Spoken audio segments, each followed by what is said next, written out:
Have you ever heard of the Fairey swordfish?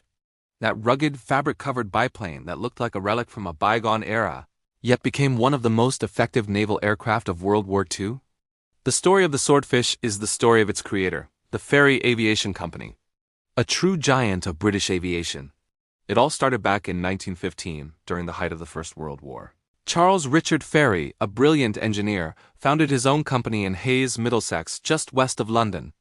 From the very beginning, Fairey Aviation focused on naval aircraft, building seaplanes and carrier-borne planes that were tough, reliable, and innovative.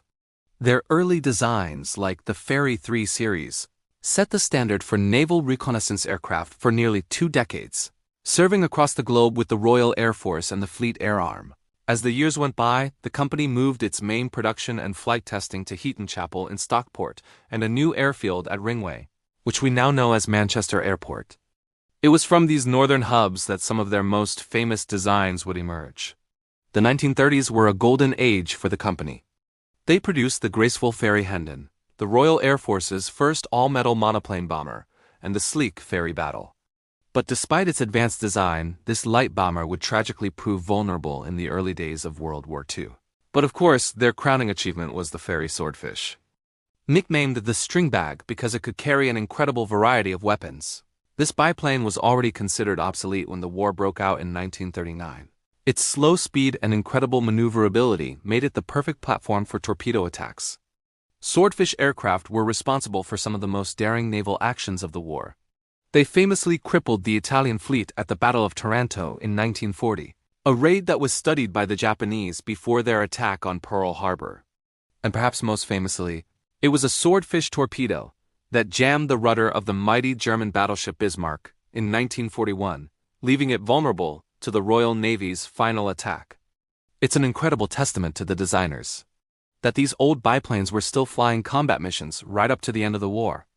After the war, Fairey didn't rest on its laurels. They moved into the jet age with aircraft like the Fairey Gannet, a unique anti-submarine aircraft with a double turboprop engine that served the Royal Navy for decades. They also pushed the boundaries of speed, developing the Fairey Delta II, a stunning experimental jet that in 1956 became the first aircraft to exceed 1,000 miles per hour in level flight, smashing the world airspeed record. The innovative droop-nose design of the Delta II would later be a direct influence on the Concorde. Sadly, the story of Fairey Aviation as an independent company came to an end in 1960 when it was absorbed by Westland Aircraft. But the legacy of Charles Fairey and his company lives on. From the humble seaplanes of World War I to the record-breaking jets of the Cold War, and of course the legendary swordfish, Fairey Aviation left an indelible mark on the history of flight.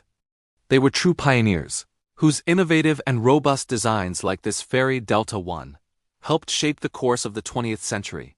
Thanks for watching, and if you enjoyed this look back at aviation history, be sure to like this video and subscribe for more stories from the skies. See you next time.